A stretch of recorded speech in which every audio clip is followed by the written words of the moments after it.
Ito ay isang bagong hamon kung saan gagawa ang mga babae ng mga dollhouse. Gumagawa si Britney ng bahay para kay Barbie at si Monica naman ay para sa mangkukulam. Tingnan natin kung sino ang gagawa ng mas magandang bahay. Karaniwan, naglalaro si Britney ng Barbie habang si Monica ay naglalaro sa kanyang minamahal na bruha. Mayroon lang silang isang bahay at malinaw na hindi ito sapat para sa dalawang manika. Palagi silang nag-aaway tungkol dito. Aba, nasira na ito. Alam mo ba, ito ay gagawa ako ng bahay para sa sarili ko. Ididikit ko ang mga bahagi ng karton. Ayan na, ako ay isang henyo at ngayon handa na ang aking bahay. Ha! Yay! Ang galing! Ano?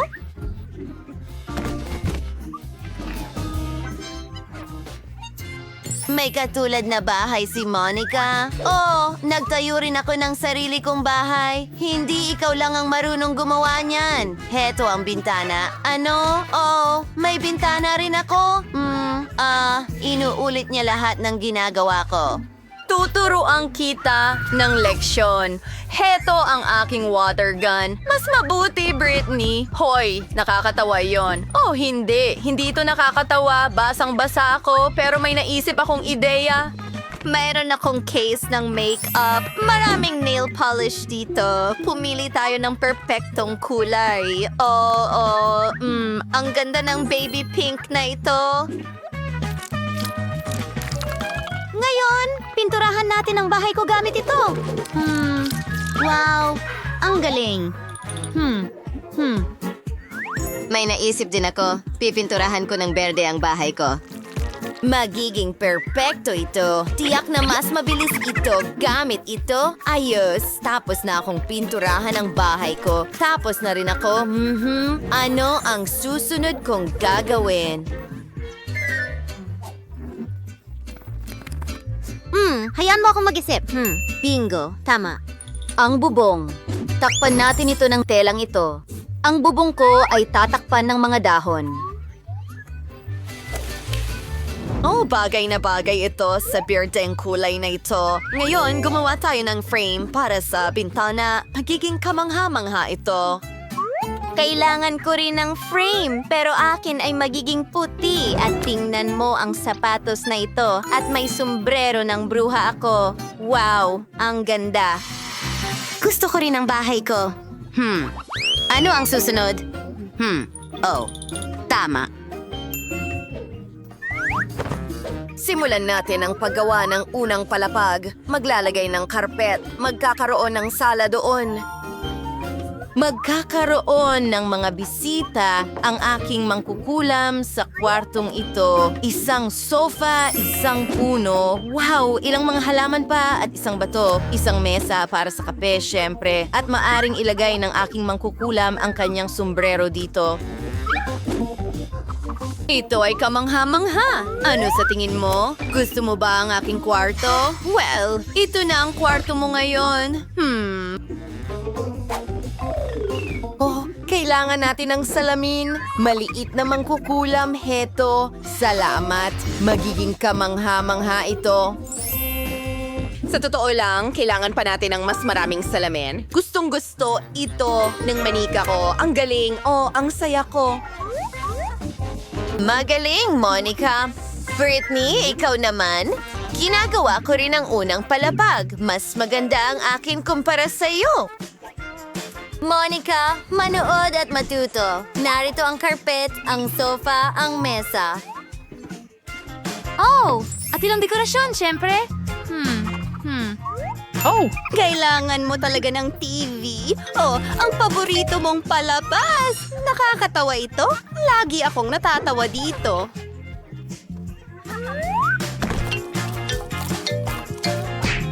Alright. Perfecto, Barbie. Paano mo ito nagustuhan? Halika na. Well, tulad ng sinabi ko, mas maganda talaga ang kwarto ko.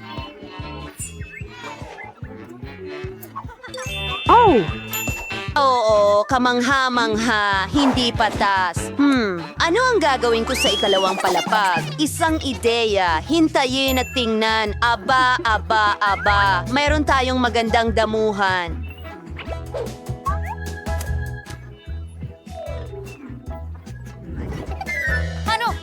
Napakalambot. Perfecto. Wow, paano mo nagustuhan ito? Aking mangkukulam. Mayroon kang bisikleta. Alam kong magugustuhan mo ito. Gayun din, isang lawa.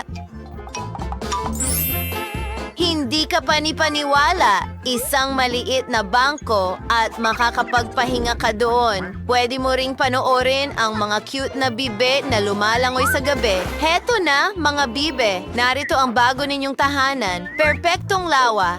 Astig! Oh, umupo ka. Mahal ko. Ang aking mangkukulam ay mahilig magbasa ng mga libro. Alam kong magugustuhan mo ito. Perpekto. Kakagaling ko lang sa pamimili. Binili ko ang lahat ng kailangan ko para sa Barbie ko. Una, gagawa ako ng pool para sa kanya. Pero una, kailangang punuin ng tubig ang pool. Tama. Ayan na, ang aking perfectong pool. Ilang sunbed at isang payong.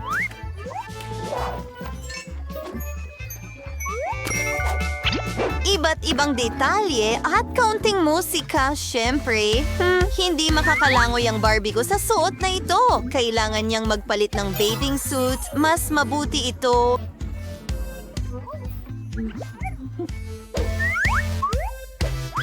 Sige, ilalagay kita sa sunbed. Ito ang cocktail para sa'yo. Oh, Barbie, tingnan mo. Paparating ang mga kaibigan mo.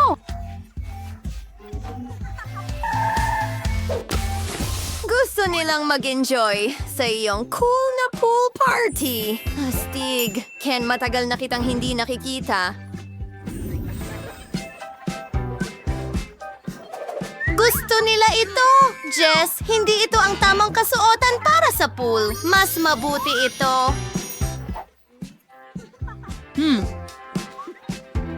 Maaari ka nang pumasok sa pool. Lahat ay nagpapalamig, ang init ng panahon, at makakatulong ang mga cocktail sa'yo. Ayan na!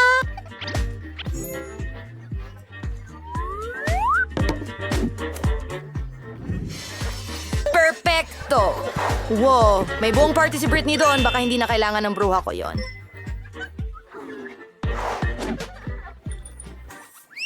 Yahoo! Well, ginagawa namin ang ikalawang palapag. Magkakaroon ng kusina dito. Oh! Oh, ang kusina ko ay magiging kulay rosas din. Ang ganda. Ngayon,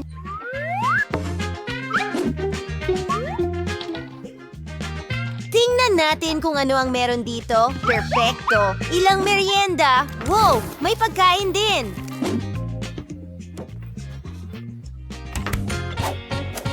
Ngayon, ilang gamit sa kusina. Wow! May toaster pa! Gawa tayo ng ilang toast! Wow! Gumana talaga!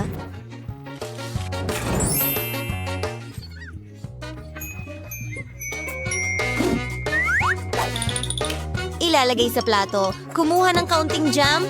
Barbie, oras na para kumain ng tanghalian.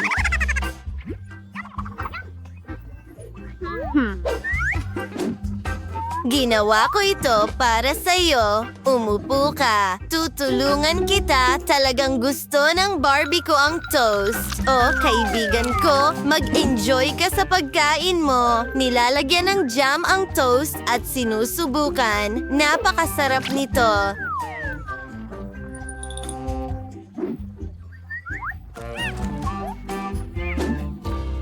alam ko na magugustuhan mo ito. May kusina ka rin? Oo, pero may pagkakaiba. Mas maganda ang akin. Ito ang isang cocktail, ang paboritong smoothie ng bruha ko. Hehe. Nga, Kayskan, ang mga kusinang ito ay talagang astig at tayo ay magpapatuloy na... Oh! Tingnan natin kung ano ang nasa tindahan. Magkakaroon ng silid tulugan sa ikatlong palapag. Oh, dito makakapagpahinga ang aking mangkukulam. Isang itim na carpet?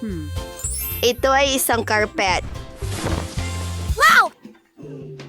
Oh, palagi kang sumusunod sa akin. Ito ang magiging kama. At meron akong pink na kama.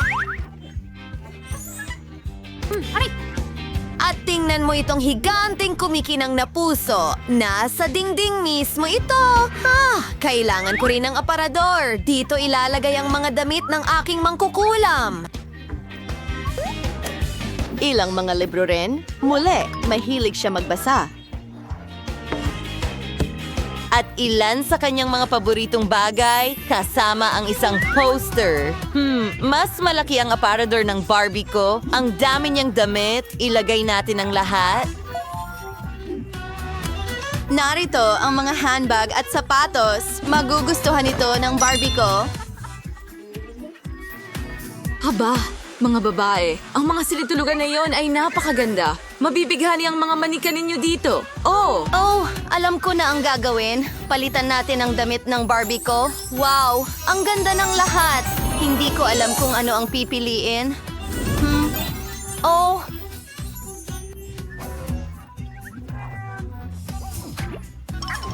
Well, ang mangkukulam ko ay may vinyl record player sa kanyang kwarto. Magagawa niyang mag-ayos ng sayawan mismo sa kanyang silid araw-araw. Yuhu! Ang saya-saya. Oh, oo. Ang ganda ng Barbie ko. Pero pagod na akong maglaro mag-isa.